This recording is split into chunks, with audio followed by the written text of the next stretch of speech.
আসসালামু আলাইকুম ওয়া রাহমাতুল্লাহি ওয়া বারাকাতুহু। আমি ওয়াজ করব না। আর আসলে আমি তো আর বক্তা না, ওয়াজ কখনো করিও না। তো আমাদের আজকের মাহফিলের প্রধান অতিথি জনাব মোহাম্মদ ফজলুল্লাহ কাকার অনুরোধে আমি একটু উঠছি স্টেজে, অল্প কিছু কথা বলবো।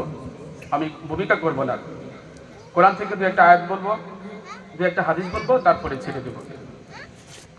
আল্লাহ তাআলা যেন বলার তৌফিক দেন। সকল বলে আমিন।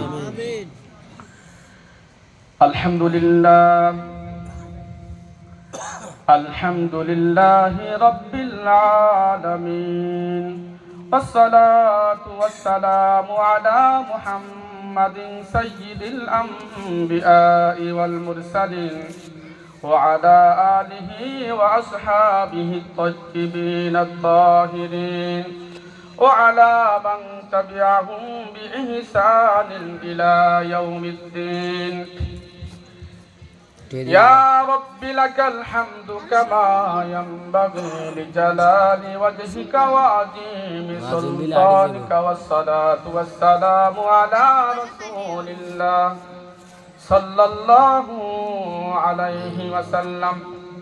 أما بعد، فإن خير الحديث كتاب الله، وخير الهدي هدي محمد صلى الله عليه وسلم، وشر الأمور محدثاتها، وكل محدثة بدعة، وكل بدعة ضلالة، وكل ضلالة في النار. فقد قال الله تعالى في كلامه المجيد وفرقانه الحميد: أعوذ بالله من الشيطان الرجيم. بسم الله الرحمن الرحيم. قل إن كنتم تحبون الله فاتبعوني يحببكم الله ويغفر لكم ذنوبكم والله غفور رحيم. وقال رسول الله صلى الله عليه وسلم: تركت فيكم أمرين لن تضلوا ما تمسكتم بهما: كتاب الله وسنة رسوله. إن الله وملائكته يصلون على النبي يا أيها الذين آمنوا صلوا عليه وسلموا تسليما. اللهم صل على سيدنا مولانا محمد وعلى آل سيدنا مولانا محمد. اللهم صل على سيدنا مولانا محمد وعلى آل سيدنا মাওলানা মুহাম্মদ। কোথায় গো রইলেন আল্লাহর হাবিব, আমাদেরকে ছাড়িয়া?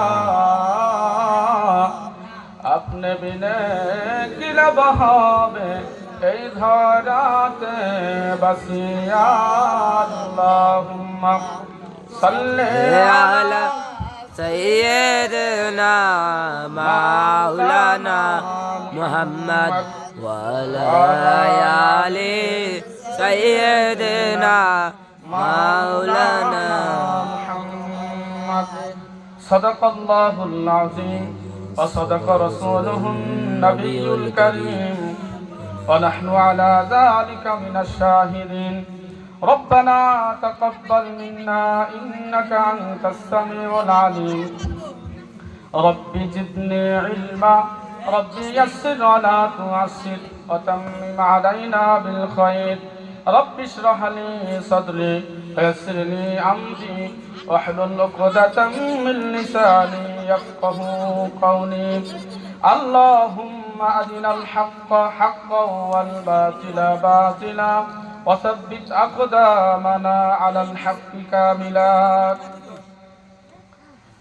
সম্মানিত হাজিরিন, সম্মানিত শ্রোতা,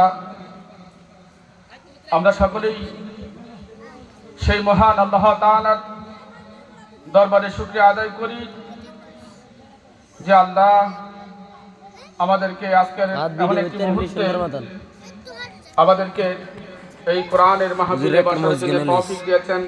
এই জন্য সকলে শুকরিয়া আদায় করি, সকলে বলে আলহামদুলিল্লাহ। আর আমাদের প্রিয় নবী হযরত মুহাম্মদ সাল্লাল্লাহু আলাইহি ওয়াসাল্লামের প্রতি সালাত এবং সালাম নাজিল হোক, তার আহাল পরিবার পরিজনের প্রতিও সালাত এবং সালাম নাজিল হোক, তার সাথী সঙ্গীদের প্রতিও। মণিপুর পূর্বপাড়া যুব সমাজের উদ্যোগে যেই ষষ্ঠ বার্ষিকী তাফসিরুল কোরআন মাহফিল হচ্ছে, এটা মহান আল্লাহ তাআলার বৃহত্তম একটি অনুগ্রহ, একটি দয়া। আজ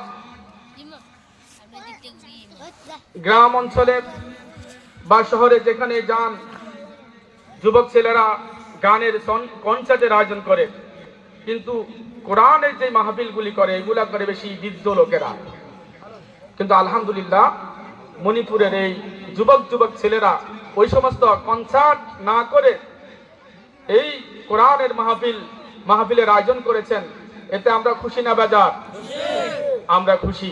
তো আল্লাহ তাআলার কাছে আমরা শুকরিয়া আদায় করি, আর এদের জন্য আমরা দোয়া করি আল্লাহ তাআলা যেন এদেরকে ইসলামের জন্য কবুল করে নেয়। এই মণিপুর পূর্বপাড়ার মণিপুরের যুবক ছেলেদেরকে আল্লাহ তাআলা যেন ইসলামের জন্য কবুল করে নেয়। আমরা বলি, সকলে বলি আমিন। সম্মানিত উপস্থিতি, আজকের মাহফিলের যে প্রধান বক্তা মোহাম্মদ শফিকুর রহমান সাহেব, উনি অত্যন্ত বিনয় মানুষ, অত্যন্ত কোরআন এবং সুন্নাহ থেকে সুন্দর করে সাজিয়ে গুছিয়ে উনি কথা বলতে পারেন। ওনার ওয়াজ না শুনে কেউ ময়দান থেকে যাবেন না। আমরা ওনাকে গত বছরেই চৌধুরী বাড়ি মাহফিলে ওই মাঠে যখন মাহফিল হলো, তখনই আমরা গত বছর ওনাকে দাওয়াত করে দিয়েছি।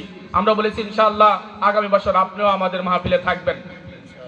আলহামদুলিল্লাহ এই বছর ওনাকে দাওয়াত করা হয়েছে। উনি খতিব আমলিগুলা জামি মসজিদ, লালবাগ, ঢাকা। উনি ভাষ্যকার বাংলাদেশ বেতারের এবং বিটিভিরও ভাষ্যকার। তারপরে আমাদের এখন সামনে যে বক্তা আছেন, তিনি বিশেষ বক্তা হযরত মাওলানা মাহবুব হক মজুমদার সাহেব। উনি অত্যন্ত বিনয় মানুষ, কোরআন এবং সুন্নাহ থেকে কথা বলে। আমি ইউটিউবে ওনার ওয়াজ শুনেছি। তারপরে আমাদের আজকের মাহফিলের যে সভাপতি কাজী আনোয়ার হোসেন সাহেব, উনিও আলেম, উনিও ইসলামের দিক নির্দেশনা দেন, অত্যন্ত বিনয় মানুষ। আমাদের মাহফিলের প্রধান অতিথি জনাব মোহাম্মদ আহসানুল্লাহ ভাই, বিশিষ্ট ব্যবসায়ী, অত্যন্ত ভালো মানুষ। আমাদের বিশেষ অতিথি জনাব মোহাম্মদ ওয়াজিউল্লাহ মনু কাকা, অত্যন্ত বিনয় মানুষ, সমাজ সেবক। আমরা ওনাদের সকলের জন্য দোয়া করি আল্লাহ তাআলা যেন ওনাদের সকলের হায়াতের মধ্যে যেন আল্লাহ তাআলা যেন বরকত দান করেন। আমরা বলি আমিন। আল্লাহ তাআলা যেন ওনাদের সকলকে সুস্থ রাখেন। আমরা আবারও বলি আমিন। সম্মানিত হাজিরিন, শুকুর, আমাদেরকে যে আল্লাহ তাআলা মুসলিম বানিয়েছে, এই শুধু শুকুর আদায় কিভাবে করব, কেন করব, অল্প একটু কথা বলি, আমি ছেড়ে দেব ইনশাআল্লাহ, আল্লাহ যদি তৌফিক দেন। আল্লাহ তাআলা বলেন, লা ইন শাকারতুম লা আযীদান্নাকুম ওয়া লা ইন কাফারতুম ইন্না আযাবি লাশাদীদ। আমি তোমাদেরকে যে অনুগ্রহ করেছি, তোমাদেরকে যেই দয়া করেছি, তোমাদেরকে যেই নিয়ামত দিয়েছি, নিয়ামতের শুকর আদায় করো। তোমরা যদি নিয়ামতের শুকর আদায় করো, তাহলে তোমাদের নিয়ামত বাড়িয়ে দেওয়া হবে, তোমাদের তোমাদের যে অনুগ্রহ করেছি তোমরা যদি শুকর আদায় করো তাহলে তোমাদের অনুগ্রহ তোমাদেরকে আরো বাড়িয়ে দেওয়া হবে। ওয়ালাইন কাফারতুম, আর যদি তোমরা অস্বীকার করো, যদি নাশুকর করো, শুকর যদি আদায় না করো, ইন্না আযাবি লাশাদীদ, অবশ্যই তোমাদের জন্য কঠিন আযাব রয়েছে। এজন্য আমরা যে মুসলিম হতে পেরেছি, আল্লাহ তাআলা যে আমাদেরকে মুসলিম করে পৃথিবীতে পাঠিয়েছেন, এজন্য আমরা শুকর আদায় করব না? শুকর তো অবশ্যই আমাদেরকে আদায় করব। বলি আমিন, আলহামদুলিল্লাহ বলি। আল্লাহ তাআলা আমাদেরকে মুসলিম করে পৃথিবীতে পাঠিয়েছেন। তারপর এর থেকে আরো বড় শুকর হচ্ছে পৃথিবীতে যত নবী রাসূল আসছে ছিল, সমস্ত নবী রাসূলদের উম্মতরা মুসলিম ছিলেন। কি ছিলেন? মুসলিম ছিলেন। আদম আলাইহিস সালাম ছিলেন মুসলিম, তার উম্মতরাও ছিল মুসলিম। নূহ আলাইহিস সালাম মুসলিম ছিলেন, তার উম্মতরাও ছিল মুসলিম। ইব্রাহিম আলাইহিস সালাম মুসলিম ছিলেন, তার উম্মতরাও ছিল মুসলিম। মূসা আলাইহিস সালাম মুসলিম ছিলেন, তার উম্মতরাও মুসলিম ছিল, যদিও ইহুদি ধর্মের নামকরণ করা হয়েছে। ঈসা আলাইহিস সালাম মুসলিম ছিল, তার উম্মতরাও মুসলিম। আর আমরা মুহাম্মদ সাল্লাল্লাহু আলাইহি সাল্লাম মুসলিম, আমরাও মুসলিম। কিন্তু সবচেয়ে বড় কথা হচ্ছে আমরা হলাম মুহাম্মদ সাল্লাল্লাহু আলাইহি সাল্লামের উম্মত। সুবহানাল্লাহ বলি। আমরা সবচেয়ে আমরা বেশি খুশি, আল্লাহ তাআলার কাছে বেশি শুকরিয়া আদায় করি। এইজন্যই যে মুহাম্মদ সাল্লাল্লাহু আলাইহি সাল্লামের উম্মত হিসেবে আমাদেরকে আল্লাহ তাআলা পৃথিবীতে প্রেরণ করেছেন। মুহাম্মদ সাল্লাল্লাহু আলাইহি সাল্লামের উম্মত হতে পারলে জান্নাতে যাবেই। যে ব্যক্তি মুহাম্মদ সাল্লাল্লাহু আলাইহি সাল্লামের উম্মত, সে অবশ্যই জান্নাতে যাবে। এটা আল্লাহ রাসূলুল্লাহ সাল্লাল্লাহু আলাইহি ওয়াসাল্লাম বলেছেন। রাসূলুল্লাহ সাল্লাল্লাহু আলাইহি ওয়াসাল্লাম বলেন, মান কানা আখিরা কালামিহি লা ইলাহা ইল্লাল্লাহু ফাদাখালাল জান্নাহ। মান কানা আখিরা কালামিহি, যে ব্যক্তির শেষ কথা হবে, মান কানা আখিরা কালামিহি, যে ব্যক্তির শেষ কথা হবে লা ইলাহা ইল্লাল্লাহ, অর্থাৎ লা ইলাহা ইল্লাল্লাহ কালাম, এই কালিমাটা যার শেষ কথা হবে, ফাদাখালুল জান্নাহ, সে জান্নাতে প্রবেশ করবে। সুবহানাল্লাহ। কোন নবী উম্মতকে এইরকম সুসংবাদ দেয় না, একমাত্র মুহাম্মদ সাল্লাল্লাহু আলাইহি ওয়াসাল্লাম এই সুসংবাদ দিয়েছে। আবার বলি সুবহানাল্লাহ। তিনি আরো বলেছেন, কুল্লু উম্মতি ইয়াদখুলুনাল জান্নাত, কুল্লু উম্মতি ইয়াদখুলুনাল জান্নাহ, আমার প্রত্যেকটা উম্মত জান্নাতে যাবে, প্রত্যেকটা উম্মত আমার জান্নাতে যাবে। কুল্লু উম্মতি ইয়াদখুলুনাল জান্নাতা ইল্লা মান আবা। সাহাবীরা বললেন, রাসূল সাল্লাল্লাহু আলাইহি ওয়াসাল্লাম বললেন ইল্লা মান আবা, তারা ব্যতীত। সাহাবীরা বললেন কিলা মান আবা, হে রাসূল কারা ব্যতীত? তখন রাসূল সাল্লাল্লাহু আলাইহি ওয়াসাল্লাম বলেন, যারা আমাকে অনুসরণ করলো, আমার পথে চললো, আমাকে ভালোবাসলো, মুহাব্বত করলো, তারাই হবে জান্নাতি। আর যারা আমাকে অগ্রাহ্য করলো, আমাকে মানলো না, আমি বললাম দাঁড়িয়ে রাখার জন্য, কিন্তু দাঁড়িয়ে রাখলো না, আমি দাঁড়িয়ে রাখার জন্য বললাম দাঁড়িয়ে রাখলো না, নামাজ পড়ার জন্য বললাম নামাজ পড়লো না, রীতিমতো কোরআন তেলাওয়াত করার জন্য বললাম কোরআন তেলাওয়াত করলো না, আমি যে তাদেরকে পথ দিয়েছি, যে পথে চলার জন্য বলেছি ওই পথে চললো না, তারাই আমাকে অগ্রাহ্য করলো, তারা আমাকে মানলো না, তারাই যাবে জাহান্নামে। কিলা মানাবা ইল্লা মানাবা, কিলা মানাবা। সাহাবীরা যখন রাসূল সাল্লাল্লাহু আলাইহি ওয়াসাল্লামকে কথা বললেন, তিনি বললেন, তারপর রাসূল সাল্লাল্লাহু আলাইহি ওয়াসাল্লামকে যারা অগ্রাহ্য করলো, মানলো না, তারা যাবে জাহান্নামে, যারা মানলো, ভালোবাসলো, তারা যাবে জান্নাতে। আবার কোরআনের মধ্যে আল্লাহ তাআলা বলেছেন, ওয়াসিকাল্লাযীনা কাফারু ওয়াসিকাল্লাযীনা তাকাউ রাব্বাহুম ইলাল জান্নাতি যুমারা। ওয়াসিকাল্লাযীনা তাকাউ রাব্বাহুম, যারা রবকে ভয় করে, যারা রবের ইত্তেবা করে, যারা রবে যা বলেছে তা মেনে চলে, ওই রবের গোলামরাই যাবে একমাত্র জান্নাতে। সুবহানাল্লাহ বলি। ওই রবের গোলামদেরকেই জান্নাতে নিয়ে পৌঁছে দিবে আল্লাহ তাআলা। একমাত্র রবের গোলামদের জন্য জান্নাত আল্লাহ তাআলা বানিয়েছেন। এজন্য আমরা শুকরিয়া আদায় করি। কি করি? শুকরিয়া আদায় করি। আল্লাহ তাআলার শুকরিয়া আদায় করে আপনি শেষ করতে পারবেন না। এই যে ভাত খাওয়ার পর, খাবার খাওয়ার পর শুধু আলহামদুলিল্লাহ বললাম, হয়ে গেল? আমরা বলি, ও গো আল্লাহ শুকর তোমার, আমারে যে মুসলিম করেছো। ও গো আল্লাহ শুকর তোমার, আমারে যে মুসলিম করেছো। বলি না? আমার যে মুসলিম করেছে, আমি তোমার শুকরিয়া আদায় করি। কি শুকরিয়া আদায় করি? শুধু আলহামদুলিল্লাহ বললাম, এতটুকুই আল্লাহ তাআলার শুকরিয়া আদায় করে শেষ করা যাবে না। আল্লাহ তাআলা বলেন, কুল লাউ কানাল বাহরু মিদাদান লিকালিমাতি রাব্বি লানাফিদাল বাহরু ক্বাবলা আন তানফাদা কালিমাতু রাব্বি ওয়ালাউ জিনা বিমিসলিহি মাদাদা। কুল লাউ কানাল বাহরু, হে রাসূল আপনি বলুন, বাহরুন শব্দ হচ্ছে নদী, ওই সমুদ্র, তোমরা যে আল্লাহর জিকির করো, আল্লাহর শুকর আদায় করো, আল্লাহর যে প্রশংসা করো, এই প্রশংসা করে তোমরা শেষ করতে পারবা না।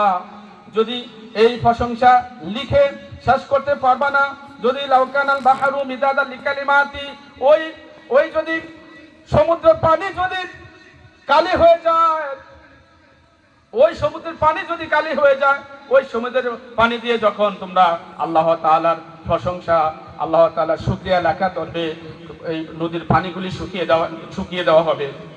আল্লাহর প্রশংসা যখন লিখবেন, নদীর পানি শুকিয়ে যাবে, আবারও নদীগুলি ভর্তি করবে। আবারও যখন তোমরা ওই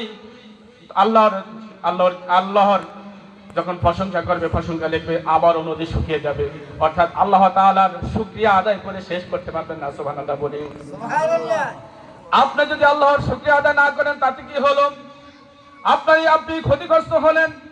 আল্লাহ তাআলা বলেন, মান ইহতাদা ফাইন্নামা ইয়াহতাদি লিনাফসি। কোন ব্যক্তি যদি ভালো কাজ করে, কি কাজ করে? ভালো কাজ করে। কোন ব্যক্তি যদি নামাজ আদায় করে, তাহলে তার কল্যাণের জন্য করে। কার কল্যাণের জন্য করে? তার কল্যাণের জন্য, আল্লাহর না, নিজের কল্যাণের জন্য। কোন ব্যক্তি যদি নামাজ আদায় করে, তাহলে ওই ব্যক্তির কল্যাণের জন্যই সে নামাজ আদায় করে। কোন ব্যক্তি যদি সত্য কথা বলে, তার নিজের কল্যাণের জন্য সত্য কথা বলে। কোন ব্যক্তি যদি ইসলামের কথা বলে, তার নিজের কল্যাণের জন্য করে। অর্থাৎ কোন ব্যক্তি যদি ভালো কাজ করে, নেকের কাজ করে, তার নিজের কল্যাণের জন্য করে। ওমান দাল্লা ফাইন্নামা ইয়াদিলু আলাইহা। আর কোন ব্যক্তি যদি মন্দ কাজ করে, তাহলে ওই ব্যক্তি তার নিজের অকল্যাণের জন্যই করে। মন্দ কাজ করলেও তার নিজের অকল্যাণের জন্যই করে। এখন আপনি যদি আল্লাহর শুকরিয়া আদায় না করেন, আল্লাহর কোনো লস নাই, কোনো ক্ষতি নেই, আপনিই ক্ষতিগ্রস্ত হবেন। আর আপনি আল্লাহ তাআলার প্রশংসা না করলে তাতে কি হলো? আল্লাহ তাআলার প্রশংসা করার মতো আরো অনেক সৃষ্টি আছে, অনেক মাখলুক আছে। লিল্লাহি তাকবীর, আল্লাহু আকবার, লিল্লাহি তাকবীর, আল্লাহু আকবার। হযরত মাওলানা মাহবুবুল হক মজুমদার সাহেবের আগমন, হযরত মাওলানা মোহাম্মদ মাহবুবুল হক সাহেব মজুমদার সাহেবের আগমন। আহলান সাহলান, আহলান সাহলান। হুজুরের জন্য দোয়া করি। আলহামদুলিল্লাহ, আমি ছেড়ে দিচ্ছি। হুজুর যাতে এসে বসে পড়েছে, আর হুজুরকে কষ্ট দিব না। আর একটু বলেই সমাপ্তি করে দিব। তো বললাম, আমরা জিন এবং ইনসানকে আল্লাহ তাআলার শুকরিয়া আদায়ের জন্য, ইবাদতের জন্য আল্লাহ তাআলা সৃষ্টি করেছে। কিছুক্ষণ আগে হুজুর বলেছেন, ওমা খালাকতুল জিন্না ওয়াল ইনসা ইল্লা লিয়াবুদুন। আল্লাহ তাআলা বলেন, আমি জিন এবং মানব জাতিকে সৃষ্টি করেছি কেবল আমার ইবাদত করার জন্য। কার ইবাদত করার জন্য? আল্লাহর ইবাদত করার জন্য। বান্দা যদি আল্লাহর ইবাদত না করে, আল্লাহর শুকরিয়া যদি আদায় না করে, বান্দারই ক্ষতি হবে, আল্লাহর কোনো ক্ষতি হবে না। কেন? ওই আসমান এবং জমিনের মাঝে যা কিছু আছে সবাই আল্লাহর জিকির করে, আল্লাহর তাসবিহ করে। সুবহানাল্লাহ বলি। আল্লাহ তাআলা বলেন সূরা হাশরের প্রথম আয়াতের মধ্যে বলেন, সাব্বাহা লিল্লাহি মা ফিস সামাওয়াতি ওয়া মা ফিল আরদ ওয়া হুয়াল আজিজুল হাকীম। সাব্বাহা লিল্লাহ, আল্লাহর পবিত্রতা ঘোষণা করে, আল্লাহর তাসবিহ পড়ে। সাব্বাহা লিল্লাহ, লিল্লাহ মানে আল্লাহ। তাসবিহ পড়ে কার? আল্লাহর তাসবিহ বলেন। লিল্লাহি মা ফিস সামাওয়াতি, ওই আসমানে যারা আছে, আসমানের ফেরেশতারা সারাক্ষণ আল্লাহর তাসবিহ পড়ে, আল্লাহর হুকুম মতে চলে, আল্লাহর হুকুম মান্য করেন। লিল্লাহি মা ফিস সামাওয়াতি ওয়াল আরদ, এবং এই জমিনের মধ্যে যারা আছে তারাও আল্লাহর হুকুম পালন করে। জমিনের মধ্যে জিন এবং মানুষ যদি আল্লাহর হুকুম পালন না করে, আল্লাহ তাআলার কোনো ক্ষতি হবে না। এই যে ওই দেখছেন সূরা রহমানের মধ্যে বলেছেন, আল্লাহ তাআলা বলেছেন যে তরুলতা বৃক্ষ যেগুলো আল্লাহ তাআলাকে সিজদা করে, আর রহমান দয়াবান আল্লাহ তাআলা আর রহমান আল্লামাল কোরআন, যিনি শিক্ষা দিয়েছেন কোরআন, খলাকাল ইনসান, তিনি মানুষই সৃষ্টি করেছেন, আল্লামাহুল বায়ান, অথবা ওই মানুষগুলোকে কথা বলতে শিক্ষা দিয়েছেন, আশ-শামসু ওয়াল কামারু বিহুসবান, ওই যে সূর্য এবং চন্দ্র আল্লাহ তাআলার হুকুম মতে চলে। আল্লাহর হুকুম মানে না সূর্য চন্দ্র? চন্দ্র এবং সূর্য আল্লাহর হুকুম মানে না? হুকুম যদি না মানতো, তাহলে ওই হুকুম যদি না মানতো, পূর্ব আকাশে সকালবেলায় বসে থাকতো, পশ্চিম আকাশে যেত না। সূর্য যদি আল্লাহর হুকুম আদায় না করতো, ওই পূর্ব আকাশেই বসে থাকতো, আর মাথার উপর আসতো না, সন্ধ্যাবেলায় পশ্চিম পারে চলে যেত না। হুকুম মান্য করে বিদায় ওই আল্লাহর হুকুম মতো ওই সূর্যটা চলে। ঠিক তদ্রূপ ওই চন্দ্রটাও আল্লাহর হুকুম মান্য করে বিদায় ওই সূর্যটাও আল্লাহর হুকুম মতো পশ্চিম আকাশে গিয়ে আবার ডুবে যায়। সুবহানাল্লাহ বলি। ওয়ান নাজমু ওয়াশ-শাজারু ইয়াসজুদান, আর চন্দ্র আর ওই যে গাছপালা, বৃক্ষরাজি, তরুলতা, যে বৃক্ষরাজিগুলো আছে, তারাও আল্লাহ তাআলা ইয়াসজুদান, তারাও আল্লাহ তাআলাকে সিজদা করেন। তো সিজদাতে কি বলে? আল্লাহ তাসবিহ বলে। আমরা যখন সিজদাতে কি বলি? সুবহান রাব্বিয়াল আযীম, সুবহান রাব্বিয়াল আযীম, সুবহান রাব্বিয়াল আলা বলি না? ঠিক এই তরুলতা, বৃক্ষরাজি আল্লাহর হুকুম মানে। ভাই, আপনি আমি আল্লাহর হুকুম না মানলে কোনো কিছু যায় আসে না আল্লাহ তাআলার। আমরাই বিপদগ্রস্ত হব, আমরাই যাব জাহান্নামে। এইজন্য আল্লাহ তাআলার শুধু প্রশংসা খাওয়ার পরে বললাম আলহামদুলিল্লাহ, আল্লাহর প্রশংসা, খুব ভালো খাইলাম, গোশত দিয়া খাইলাম, মাছ দিয়া খাইলাম। ইলিশ মাছ এখন 1 কেজি যেটা ওজন, ওটার দাম 2200 টাকা। খায়া শুধু আলহামদুলিল্লাহ বললাম, নামাজ পড়লাম না, এটা শুকরিয়া না?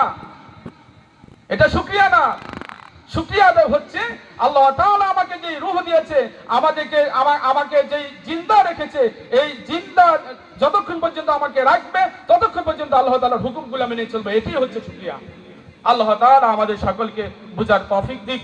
আল্লাহ তাআলা যেন আমাদের পূর্বের গুনাহগুলি মাফ করে দেন, এবং আমরা যতদিন বেঁচে থাকবো আল্লাহ তাআলার হুকুম যেন আমরা যেন মেনে চলতে পারি, সেই তৌফিক যেন আল্লাহ তাআলা আমাদেরকে দান করেন। হুজুর এখানে চলে আসছে, এজন্য আমি আর সামনে কথা বাড়ালাম না। তো আমি সবার কাছে দোয়া চাই, সকলেই সকলকে দোয়া করবেন। সামনে পিছনে এক মুমিন অপর মুমিনের মধ্যে, লিল মুমিনি আলাল মুমিনি সিত্তু খিসাল, এই যে এক মুমিন অপর মুমিনের মধ্যে যে 6টি হক রয়েছে, একবারে লাস্টের যে 6 নম্বর হক, সেটা হচ্ছে মুমিনের সামনেও কল্যাণ কামনা করতে হবে, পিছনেও কল্যাণ কামনা করতে হবে। এখন আমরা সামনে আসলে আসসালামু আলাইকুম, আপনাকে খুব ভালোবাসি, আপনি খুব ভালো মানুষ, আপনার মতো ভালো মানুষ এই গ্রামের মধ্যে নাই, পিছনে দিয়ে বলতেছেন উনি হলেন সিটার মানুষ। সামনে কল্যাণ কামনা করলেন, কিন্তু পিছনে অকল্যাণ কামনা করলেন। এই জন্য সামনে কল্যাণ কামনা করতে হবে, পিছনেও কল্যাণ কামনা করতে হবে। মুমিনদের জন্য সবসময় দোয়া করতে হবে। আল্লাহ তাআলা আমাদেরকে বুঝার তৌফিক দান করুন। সুবহানাকাল্লাহুম্মা বিহামদিকা আশহাদু আল্লা ইলাহা ইল্লা আনতা আস্তাগফিরুকা ওয়া আতুবু ইলাইক। আসসালামু আলাইকুম ওয়া রাহমাতুল্লাহি ওয়া বারাকাতুহু।